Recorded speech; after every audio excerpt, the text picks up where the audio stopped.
Hi partners, stock market overview last ವಿಡಿಯೋದಲ್ಲಿ ತಿಳ್ಕೊಂಡಿದ್ದೀವಿ. ಈ ವಿಡಿಯೋದಲ್ಲಿ ಸ್ಟಾಕ್ ಮಾರ್ಕೆಟ್ ಹೇಗೆ ವರ್ಕ್ ಆಗುತ್ತೆ ಅನ್ನೋದನ್ನ ತಿಳ್ಕೊಳ್ಳೋಣ. Let's dive into the topic. ಅದಕ್ಕಿಂತ ಮೊದಲು ಸ್ವಲ್ಪ ಕಾಮನ್ ಆಗಿರೋ ಕೆಲವು ಡೌಟ್ಸ್ ನ ಕ್ಲಿಯರ್ ಮಾಡ್ಕೊಳ್ಳೋಣ. ಈ stock market is gambling? Stock market ಅಲ್ಲಿ ದುಡ್ಡನ್ನ ಕಳ್ಕೊಂತಾರಲ್ವಾ? ಸ್ಟಾಕ್ ಮಾರ್ಕೆಟ್ ಅಲ್ಲಿ ಸಂಪಾದನೆ ಮಾಡೋರ್ಗಿಂತ ಕಳ್ಕೊಳ್ಳೋರೇ ಜಾಸ್ತಿ ಅಲ್ವಾ? ನಿಜವಾಗ್ಲೂ ಇನ್ವೆಸ್ಟ್ ಮಾಡಿದ್ರೆ ನಮ್ ದುಡ್ಡು ಸೇಫ್ ಆಗಿರುತ್ತಾ? ಯಾವಾಗ ಬೇಕಾದ್ರೂ ದುಡ್ಡನ್ನ ವಿತ್ಡ್ರಾ ಮಾಡ್ಬೋದಾ? ಯಾರಾದ್ರೂ ಸಂಪಾದನೆ ಮಾಡಿದಾರಾ? ಇಂಥ ಡೌಟ್ಸ್ ಎಲ್ಲ ಸ್ಟಾರ್ಟಿಂಗ್ ಅಲ್ಲಿ ನನಗೂ ಇತ್ತು. ಲಾಸ್ಟ್ 4 years ಇಂದ ನಾನು ತಿಳ್ಕೊಂಡಿರೋದು, ನನಗೆ ವರ್ಕ್ ಆಗಿರೋದು ಅಂಡ್ ಕಲ್ತ್ಕೊಂಡಿರೋದು ಎಲ್ಲ ಸೇರಿ ಹೇಳೋದಾದ್ರೆ, ಎಸ್, ಸ್ಟಾಕ್ ಮಾರ್ಕೆಟ್ ಅಲ್ಲಿ ದುಡ್ಡು ಸಂಪಾದನೆ ಮಾಡೋರ್ಗಿಂತ ದುಡ್ಡು ಕಳ್ಕೊಳ್ಳೋರೇ ಜಾಸ್ತಿ ಜನ. ಎಸ್, ಜಾಸ್ತಿ ಜನನೇ ದುಡ್ಡನ್ನ ಕಳ್ಕೊಂತಾರೆ. ಇದನ್ನ ಸೆಬಿ ಕೂಡ ಪ್ರತಿಯೊಬ್ಬ ಟ್ರೇಡರ್ಗೂ ಹೇಳುತ್ತೆ. ಪ್ರತಿ 10 ಜನರಲ್ಲಿ 8 ಜನ ಲಾಸ್ ಅಲ್ಲೇ ಇರ್ತಾರೆ ಅಂತ. ಇದು ಗೊತ್ತಿದ್ರು ಯಾಕೆ ಇನ್ನೂ ಜಾಸ್ತಿ ಜನ ಸ್ಟಾಕ್ ಮಾರ್ಕೆಟ್ ಅಲ್ಲಿ ಟ್ರೇಡ್ ಮಾಡ್ತಾರೆ? ಹಂಗಾದ್ರೆ ಯಾರು ಈ ಸ್ಟಾಕ್ ಮಾರ್ಕೆಟ್ ಅಲ್ಲಿ ಪ್ರಾಫಿಟ್ ಆಗ್ತಾರೆ ಅಂದ್ರೆ ಅದು ಇನ್ವೆಸ್ಟರ್ಸ್. ಈ ಇನ್ವೆಸ್ಟರ್ ಅಂಡ್ ಟ್ರೇಡರ್, 10ರಲ್ಲಿ 8 ಜನ ಟ್ರೇಡರ್ಸ್ ಯಾಕೆ ಲಾಸ್ ಆಗ್ತಾರೆ, ಇನ್ವೆಸ್ಟ್ಮೆಂಟ್ ಮಾಡೋರು ಹೇಗೆ ಪ್ರಾಫಿಟ್ ಅಲ್ಲಿ ಇರ್ತಾರೆ ಅನ್ನೋದನ್ನ ತಿಳ್ಕೊಳ್ಳೋಣ. Let's start the topic, how stock market works. First, company ಅಂದ್ರೆ ಏನು ಅಂತ ತಿಳ್ಕೊಳ್ಳೋಣ. ಲೆಟ್ಸ್ ಟೇಕ್ ಮನಿ ಕಮಿಟ್ಮೆಂಟ್ಸ್ ಅನ್ನೋದೇ ಒಂದು ಫೈನಾನ್ಷಿಯಲ್ ಸರ್ವಿಸ್ ಕಂಪನಿ ಅಂತ ಅನ್ಕೊಳ್ಳೋಣ. ನಾನ್ ಸ್ಟಾರ್ಟ್ ಮಾಡಿದೆ 1 lakh ಇನ್ವೆಸ್ಟ್ಮೆಂಟ್ ಮಾಡಿ. ಕಂಪನಿ ಚೆನ್ನಾಗಿ ನಡೀತಾ ಲಾಭನೂ ಬಂದಾಗ ನಾನು ಇನ್ನೂ 1-2 ಬ್ರಾಂಚ್ ಓಪನ್ ಮಾಡಬೇಕು ಅನ್ಕೊಂಡೆ. ಅವಾಗ ನನ್ನ ಹತ್ರ ಇರೋ ಆಪ್ಷನ್, ನನ್ನ ಹತ್ರ ಇರೋ ದುಡ್ಡಲ್ಲಿ ಸ್ಟಾರ್ಟ್ ಮಾಡಬೇಕು. ನನ್ನ ಹತ್ರ ಅಷ್ಟು ದುಡ್ಡಿಲ್ಲ ಅಂದ್ರೆ ಸಾಲ ತಗೋಬೇಕು, ಇಲ್ಲ ಅಂದ್ರೆ ನಂತರನೇ ಇಂಟ್ರೆಸ್ಟ್ ಇರೋ ಇನ್ನೊಬ್ಬರನ್ನ ಪಾರ್ಟ್ನರ್ ಮಾಡ್ಕೋಬೇಕು. ಮಾಡ್ಕೊಂಡ್ರೆ ಬಿಸ್ನೆಸ್ ಇನ್ನೂ ಚೆನ್ನಾಗಿ ಗ್ರೋತ್ ಮಾಡ್ಬೋದಲ್ಲ ಅಂತ ಪಾರ್ಟ್ನರ್ ಹತ್ರನೂ ಇನ್ವೆಸ್ಟ್ಮೆಂಟ್ ಮಾಡಿಸ್ಕೊಂಡೆ. ನಾನು ಸ್ಟಾರ್ಟಿಂಗ್ ಅಲ್ಲಿ 1 ಲಕ್ಷ ಇನ್ವೆಸ್ಟ್ಮೆಂಟ್ ಮಾಡಿದ್ದು, ಬಟ್ ಇವತ್ತು ಅದ್ರ ವ್ಯಾಲ್ಯೂ ಕೂಡ ಜಾಸ್ತಿ ಆಗಿ ಒಂದು 10 ಲಕ್ಷ ಆಗಿದೆ. ಇವಾಗ ಹೊಸದಾಗಿ ಬಂದಿರೋ ಇನ್ವೆಸ್ಟರ್ ಕೂಡ 5 ಲಕ್ಷ ಇನ್ವೆಸ್ಟ್ಮೆಂಟ್ ಮಾಡಿದ್ರು. ಅವಾಗ ನಮ್ಮ ಕಂಪ್ನಿ ವ್ಯಾಲ್ಯೂ 15 ಲಕ್ಷ. 15 ಲಕ್ಷನ ಶೇರ್ಸ್ಗೆ ಕನ್ವರ್ಟ್ ಮಾಡ್ಕೊಳಕ್ಕೆ ನಾವು ಒಂದು ಶೇರ್ಗೆ 100 ರೂಪಾಯಿ ವ್ಯಾಲ್ಯೂ ಅಂತ ಡಿವೈಡ್ ಮಾಡಿದ್ವಿ.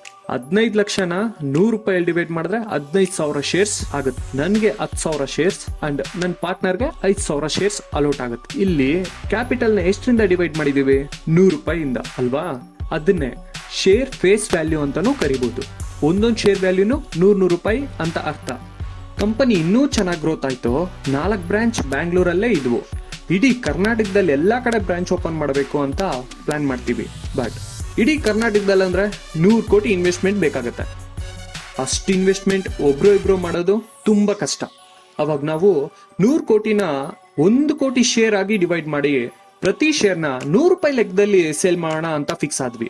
ಒಂದ್ ಶೇರ್ 100 ರೂಪಾಯಿ ಆದ್ರೆ ಈಸಿಯಾಗಿ ಜನರಲ್ ಪಬ್ಲಿಕ್, ಸಾಮಾನ್ಯ ಜನನು ತಗೋಬಹುದು. ಶೇರ್ ಏನು 100 ರೂಪಾಯಿ ಮಾಡಿದ್ವಿ, ಬಟ್ 1 ಕೋಟಿ ಶೇರ್ನ ಪ್ರತಿಯೊಬ್ಬರ ಹತ್ರ ಹೋಗಿ ಮಾರಕ್ ಆಗಲ್ವಲ್ಲ. ಹಾಗಾದ್ರೆ ಇದಕ್ಕಿರೋ ಸೊಲ್ಯೂಷನ್ ಏನು? 1 ಕೋಟಿ ಶೇರ್ನ ಸೆಲ್ ಮಾಡೋದಾದ್ರೂ ಎಲ್ಲಿ? ಇದಕ್ಕೆಲ್ಲ ಆನ್ಸರ್ ಸ್ಟಾಕ್ ಮಾರ್ಕೆಟ್. ಫಸ್ಟ್ ಹೇಳಿದ್ನಲ್ಲ, ನಾನು ಕಂಪ್ನಿನ ಸ್ಟಾರ್ಟ್ ಮಾಡ್ಬೇಕಾದ್ರೆ 1 lakh ಇನ್ವೆಸ್ಟ್ಮೆಂಟ್ ಮಾಡಿದ್ದೆ. ಆಮೇಲೆ ಪಾರ್ಟ್ನರ್ ಬಂದ್ರು, ಅವರು ಇನ್ವೆಸ್ಟ್ಮೆಂಟ್ ಮಾಡಿದ್ರು. ನಾವು ಬ್ಯಾಂಕಲ್ಲಿ ಸಾಲ ತಂದು ಇನ್ವೆಸ್ಟ್ಮೆಂಟ್ ಮಾಡಬಹುದು. ಬಿಸ್ನೆಸ್ ನ ಸ್ಟಾರ್ಟ್ ಮಾಡಿ ರನ್ ಮಾಡೋಕೆ ದುಡ್ಡಿನ ಅವಶ್ಯಕತೆಗಳನ್ನ ಪೂರೈಸ್ಕೊಳಕ್ ಇರೋ ಆಪ್ಷನ್ ನ ಪ್ರೈಮರಿ ಮಾರ್ಕೆಟ್ ಅನ್ಬೋದು. ಎಸ್ಟಾಬ್ಲಿಷ್ ಆಗಿರೋ ಬಿಸ್ನೆಸ್ಗೆ ಅಡಿಷನಲ್ ಇನ್ವೆಸ್ಟ್ಮೆಂಟ್ ಬೇಕಾದಾಗ ಅಥವಾ ಜಾಸ್ತಿ ಶೇರ್ನ ಪಬ್ಲಿಕ್ಗೆ ಮಾರಬೇಕಾದಾಗ ಇರೋ ಆಪ್ಷನ್ ನ ಸೆಕೆಂಡರಿ ಮಾರ್ಕೆಟ್ ಅನ್ಬೋದು. ಇದರಲ್ಲಿ ಒಂದು ಸ್ಟಾಕ್ ಮಾರ್ಕೆಟ್. ಇಲ್ಲಿ ಎಸ್ಟಾಬ್ಲಿಷ್ ಆಗಿರೋ ಕಂಪ್ನಿ ಶೇರ್ಸ್ ನ ಬೈ ಅಂಡ್ ಸೆಲ್ ಮಾಡಬಹುದು ಯಾರು ಬೇಕಾದ್ರೂ. ಸ್ಟಾಕ್ ಮಾರ್ಕೆಟ್ ಅಲ್ಲಿ ಕಂಪ್ನಿ ಲಿಸ್ಟ್ ಮಾಡೋದು ಅಷ್ಟು ಈಸಿ ಅಲ್ಲ. ತುಂಬಾ ವೆರಿಫಿಕೇಶನ್ಸ್ ಇರುತ್ತೆ. ಅದರಲ್ಲಿ ಫಸ್ಟ್ ಕಂಪ್ನಿ ಏನ್ ಮಾಡುತ್ತೆ, ಎಲ್ಲಿದೆ, ಅವ್ರ ಫೈನಾನ್ಷಿಯಲ್ಸ್, ಲಾಭ ನಷ್ಟ, ಯಾರ್ಯಾರು ಇನ್ವೆಸ್ಟ್ಮೆಂಟ್ ಮಾಡಿದ್ದಾರೆ, ಫ್ಯೂಚರ್ಸ್ ಪ್ಲಾನ್ಸ್ ಏನು, ಟೋಟಲ್ ಆಗಿ ಹೇಳ್ಬೇಕಂದ್ರೆ ಇಡೀ ಕಂಪ್ನಿ ಜಾತಕನೇ ಇನ್ವೆಸ್ಟ್ಮೆಂಟ್ ಬ್ಯಾಂಕರ್ ಪ್ರಿಪೇರ್ ಮಾಡಿ ಸೆಬಿಗೆ ಸಬ್ಮಿಟ್ ಮಾಡಬೇಕಾಗುತ್ತೆ. ಇದನ್ನ DRHP ಅಂತಾರೆ, ಡ್ರಾಫ್ಟ್ ರೈಟ್ ಹಿಯರಿಂಗ್ ಪ್ರಾಸ್ಪೆಕ್ಟಸ್. ಸೆಬಿಯಿಂದ ಪರ್ಮಿಷನ್ ಬಂದ್ಮೇಲೆ ಕಂಪ್ನಿ ಶೇರ್ ನ IPO ಆಗಿ ಜನರಲ್ ಪಬ್ಲಿಕ್ ಇಶ್ಯೂ ಮಾಡಬೇಕು. ಇಶ್ಯೂ ಮಾಡಿರೋ IPO ನ ಪಬ್ಲಿಕ್ ಎಲ್ಲ ಫುಲ್ ಆಗಿ ಸಬ್ಸ್ಕ್ರೈಬ್ ಮಾಡಿದ್ಮೇಲೆ ಶೇರ್ಸ್ ನ ಪಬ್ಲಿಕ್ ಅಲೋಟ್ ಮಾಡಬೇಕು. ಅಲೋಟ್ ಮಾಡಿರೋ ಶೇರ್ಸ್ ನ ಬೈ ಅಂಡ್ ಸೆಲ್ ಮಾಡ್ಬೇಕಂತ ಅದನ್ನ ಸ್ಟಾಕ್ ಎಕ್ಸ್ಚೇಂಜ್ ಅಲ್ಲಿ ಲಿಸ್ಟ್ ಮಾಡಬೇಕು. ಇಂಡಿಯಾದಲ್ಲಿ 2 ಸ್ಟಾಕ್ ಎಕ್ಸ್ಚೇಂಜ್ ಇದೆ, ಒಂದು BSE ಮತ್ತೊಂದು NSE. ಒಂದ್ಸಲ ಸ್ಟಾಕ್ ಎಕ್ಸ್ಚೇಂಜ್ ಅಲ್ಲಿ ಶೇರ್ಸ್ ಲಿಸ್ಟ್ ಆದ್ಮೇಲೆ ಡಿಮ್ಯಾಟ್ ಅಂಡ್ ಟ್ರೇಡಿಂಗ್ ಅಕೌಂಟ್ ಇರೋ ಯಾರು ಬೇಕಾದ್ರೂ ಶೇರ್ಸ್ ನ ತಗೋಬಹುದು, ಮಾರ್ಬೋದು. ಇಷ್ಟೆಲ್ಲ ಆಗುತ್ತೆ ಒಂದು ಕಂಪ್ನಿ ಸ್ಟಾಕ್ ಮಾರ್ಕೆಟ್ ಬರೋಕೆ. ನಮ್ಗೆಲ್ಲ ಸ್ಟಾಕ್ ಮಾರ್ಕೆಟ್ ಎಂಟ್ರಿ ತುಂಬಾನೇ ಈಸಿ. ಡಿಮ್ಯಾಟ್ ಅಕೌಂಟ್ ಇದ್ರೆ ಸಾಕು, ಬೈ ಅಂಡ್ ಸೆಲ್ ಮಾಡಬಹುದು. ಈ ಇನ್ವೆಸ್ಟರ್ ಅಂಡ್ ಟ್ರೇಡರ್ ಅನ್ನೋ ಕಾನ್ಸೆಪ್ಟ್ ಇವಾಗ ಶುರು ಆಗುತ್ತೆ. ಎಲ್ಲರೂ ಮಾಡುವುದು ಹೊಟ್ಟೆಗಾಗಿ ಗೇಣು ಬಟ್ಟೆಗಾಗಿ ಅಂತ ಕನಕದಾಸರ ಪದ್ಯನ ಹೈಸ್ಕೂಲಲ್ಲಿ ನಮ್ ಗುರುಗಳೇ ಹೇಳ್ಕೊಟ್ಟಾಗ ಅದು ನನಗೆ ಜಸ್ಟ್ ಒಂದು ಪದ್ಯ ತರಾನೇ ಇತ್ತು. ಬಟ್ ಇವಾಗ ಅದ್ರ ಮೀನಿಂಗ್ ತುಂಬಾನೇ ಚೆನ್ನಾಗಿ ಅರ್ಥ ಆಗುತ್ತೆ. ಎಲ್ಲರಿಗೂ ಬೇಕಾಗಿರೋದು, ನಮ್ಗೇನ್ ಬೇಕಾದ್ರೂ ಅದನ್ನ ಪಡ್ಕೊಳಕ್ಕಿರೋದು, ನಾವು ಓದೋದು, ವರ್ಕ್ ಮಾಡೋದು ಎಲ್ಲಾನು ದುಡ್ಗೋಸ್ಕರನೇ. ತುಂಬಾ ಕಷ್ಟ ದುಡ್ಡು ಮಾಡೋದು ನಮ್ಮೆಲ್ಲರಿಗೂ. ನಾವೆಲ್ಲ ಬೇರೆ ಬೇರೆ ಕೆಲಸ ಮಾಡಿ ನಮ್ಗಂತಾನೆ ಸ್ವಲ್ಪ ಅಮೌಂಟ್ನ ಸೇವ್ ಮಾಡ್ತೀವಿ. ಆ ಸೇವ್ ಮಾಡಿರೋ ಅಮೌಂಟ್ನ ಹೇಗೆ ಜಾಸ್ತಿ ಮಾಡಬೇಕು, ಎಲ್ಲಿಟ್ರೆ ನಮ್ಮ ದುಡ್ಡು ಸೇಫ್ ಅಂಡ್ ಹೈ ರಿಟರ್ನ್ಸ್ನ ಜನರೇಟ್ ಮಾಡುತ್ತೆ ಅಂತ ಸ್ವಲ್ಪ ನಾಲೆಡ್ಜ್ ಬೆಳೆಸ್ಕೊಂಡು ಎಲ್ಲಾ ಕಡೆ ರಿಸರ್ಚ್ ಮಾಡಿ ಸ್ಟಾಕ್ ಮಾರ್ಕೆಟ್ ಕೂಡ ಒಂದು ಬೆಟರ್ ಆಪ್ಷನ್ ಅಂತ ದುಡ್ಡಿರೋ ದುಡ್ಡನ್ನ ಶೇರ್ಸ್ ಅಲ್ಲಿ ಸೇವ್ ಮಾಡೋರ್ನ ಇನ್ವೆಸ್ಟರ್ ಅಂತ ಕರಿಬಹುದು. ಇಲ್ಲಿ ಇನ್ವೆಸ್ಟರ್ ಉದ್ದೇಶ ಇನ್ವೆಸ್ಟ್ ಮಾಡಿರೋ ಅಮೌಂಟ್ ಒನ್ ಡೇ ನನಗೆ ರಿಟರ್ನ್ಸ್ ನ ಜನರೇಟ್ ಮಾಡಬೇಕು, ಅದರಿಂದ ನನ್ನ ಗೋಲ್ಸ್ ನ ಅಚೀವ್ ಮಾಡ್ಕೋಬೇಕು, ನಾಳೆ ಅದರಿಂದ ನನ್ನ ಜೀವನ ನಡೆಸಬೇಕು ಅನ್ನೋದು. ಸೇವಿಂಗ್ಸ್ ಇರ್ಲಿ ಇಲ್ಲದೆ ಇರ್ಲಿ, ನನ್ನ ಹತ್ರ ಇರೋ ದುಡ್ಡನ್ನ ಸ್ಟಾಕ್ ಮಾರ್ಕೆಟ್ ಅಲ್ಲಿ ಯಾವ ಶೇರ್ ಇವತ್ತು ಇಲ್ಲ ನಾಳೆ ಹೆಚ್ಚಾಗುತ್ತೆ ಇಲ್ಲ ಕಮ್ಮಿ ಆಗುತ್ತೆ, ರೈಸ್ ಆರ್ ಫಾಲ್ ಆಗುತ್ತೆ ಅಂತ ಗೆಸ್ ಮಾಡಿ ಬಂದ್ರೆ ಬೆಟ್ಟ ಹೋದ್ರೆ ಟಾಟಾ, ಡೈಲಿ ಒಂದ್ ಶೇರ್ ಅಥವಾ ಇಂಡೆಕ್ಸ್ ಅಲ್ಲಿ ಆಕ್ಟಿವಿಟಿ ಮಾಡೋರ್ನ ಟ್ರೇಡರ್ ಅಂತ ಕರಿಬಹುದು. ಎಲ್ಲರೂ ಬೈ ಮಾಡಿರೋ ಶೇರ್ಸ್ ನ ಸೆಲ್ ಮಾಡ್ತಾರೆ. ಸೇವ್ ಮಾಡಿರೋ ದುಡ್ಡನ್ನ over the period of time company ಬಗ್ಗೆ ತಿಳ್ಕೊಂಡು ಒಂದು ಸಿಸ್ಟಮೆಟಿಕ್ ಆಗಿ ಇನ್ವೆಸ್ಟ್ಮೆಂಟ್ ಮಾಡಿ ಗೋಲ್ ಅಚೀವ್ ಮಾಡಕ್ಕೋಸ್ಕರ ಬೈ ಅಂಡ್ ಸೆಲ್ ಮಾಡಿದ್ರೆ ಅವ್ರನ್ನ ಇನ್ವೆಸ್ಟರ್ ಅಥವಾ ಈ ಆಕ್ಟಿವಿಟಿನ ಇನ್ವೆಸ್ಟ್ಮೆಂಟ್ ಅನ್ಬೋದು. ಇವರು ಅಮೌಂಟ್ ನ ಸ್ಟಾಕ್ ಮಾರ್ಕೆಟ್ ಅಲ್ಲಿ ಗ್ರೋತ್ ಮಾಡೋಕೆ ಆಲೋಚನೆ ಮಾಡ್ತಾರೆ. ಎಲ್ಲಿಂದನಾದ್ರೂ ಅಮೌಂಟ್ ನ ಅರೇಂಜ್ಮೆಂಟ್ ಮಾಡಿ ಶಾರ್ಟ್ ಟರ್ಮ್ ಅಲ್ಲಿ 1 ಸೆಕೆಂಡ್ ಇಂದ 1-2 ದಿನದ ಮಟ್ಟಿಗೆ ಶೇರ್ ಪ್ರೈಸ್ ನ ಜಾಸ್ತಿ ಆಗುತ್ತಾ ಕಮ್ಮಿ ಆಗುತ್ತಾ ಅಂತ ಗೆಸ್ ಮಾಡಿ ಬೈ ಅಂಡ್ ಸೆಲ್ ಮಾಡ್ತಾ ಇದ್ರೆ ಅವರು ಟ್ರೇಡರ್ಸ್. ಇವರ ಉದ್ದೇಶ ಸ್ಟಾಕ್ ಮಾರ್ಕೆಟ್ ಇಂದ ಮನಿ ಅರ್ನ್ ಮಾಡೋದು. ಇವತ್ತೊಂದು ಶೇರ್ ಆದ್ರೆ ನಾಳೆ ಇನ್ನೊಂದು ಶೇರ್. ಸ್ಟಾಕ್ ಮಾರ್ಕೆಟ್ ನ ಎವ್ರಿ ಟೈಮ್ ವಾಚ್ ಮಾಡಿ ತಲೆಗೆ ತುಂಬಾ ವರ್ಕ್ ಕೊಟ್ಟು ಪ್ರಾಫಿಟ್ ಆದ್ರೆ ಖುಷಿ, ಲಾಸ್ ಆದ್ರೆ ದುಃಖ, ಕಂಪ್ಲೀಟ್ ಆಗಿ ಅಂಡ್ ಕ್ವಿಕ್ ಆಗಿ ಡಿಸಿಷನ್ಸ್ ನ ತಗೊಂಡು ಟ್ರೇಡ್ ಮಾಡ್ಬೇಕಾಗತ್ತೆ. ಇನ್ವೆಸ್ಟರು ಟ್ರೇಡರು ಬೇರೆ ಬೇರೆ ಅಲ್ಲ. ಇನ್ವೆಸ್ಟರು ಅಂಡ್ ಟ್ರೇಡರ್ ನಮ್ಮಲ್ಲೇ ಇರ್ತಾರೆ. ನಾವು ಬೇರೆ ಯಾವುದೋ ಒಂದು ಕೆಲಸ ಮಾಡಿ ಬಂದಿರೋ ದುಡ್ಡನ್ನ ಲಾಂಗ್ ಟರ್ಮ್ ಅಲ್ಲಿ ಗ್ರೋತ್ ಮಾಡೋ ಉದ್ದೇಶದಿಂದ ಶೇರ್ ತಗೊಂಡ್ರೆ ಅದು ಇನ್ವೆಸ್ಟ್ಮೆಂಟ್. ಜಸ್ಟ್ ಇವತ್ತು ಪ್ರಾಫಿಟ್ ಆದ್ರೆ ಸಾಕು ಅಂತ ಶೇರ್ನ ಬೈ ಅಂಡ್ ಸೆಲ್ ಮಾಡ್ತೀನಿ ಅನ್ನೋದು ಟ್ರೇಡಿಂಗ್. ಸ್ಟಾಕ್ ಮಾರ್ಕೆಟ್ ಅಲ್ಲಿ ಮನಿನ ಗ್ರೋತ್ ಮಾಡ್ತೀನಿ ಅನ್ಕೊಂಡ್ರೆ ಅದು ಇನ್ವೆಸ್ಟ್ಮೆಂಟ್. ಸ್ಟಾಕ್ ಮಾರ್ಕೆಟ್ ಅಲ್ಲಿ ಮನಿನ ಮೇಕ್ ಮಾಡ್ತೀನಿ ಅನ್ನೋದು ಟ್ರೇಡಿಂಗ್. ಲಾಂಗ್ ಟರ್ಮ್ಗೆ ಇನ್ವೆಸ್ಟ್ಮೆಂಟ್ ಮಾಡಿದ್ರೆ ಒಂದು ದಿನ ಶೇರ್ ವ್ಯಾಲ್ಯೂ ಕಮ್ಮಿ ಆಗುತ್ತೆ, ಇನ್ನೊಂದು ದಿನ ಜಾಸ್ತಿ ಆಗುತ್ತೆ. Over the period of time company performance ಮೇಲೆ ನಮ್ ವೆಲ್ತ್ ಕೂಡ ಕ್ರಿಯೇಟ್ ಆಗುತ್ತೆ.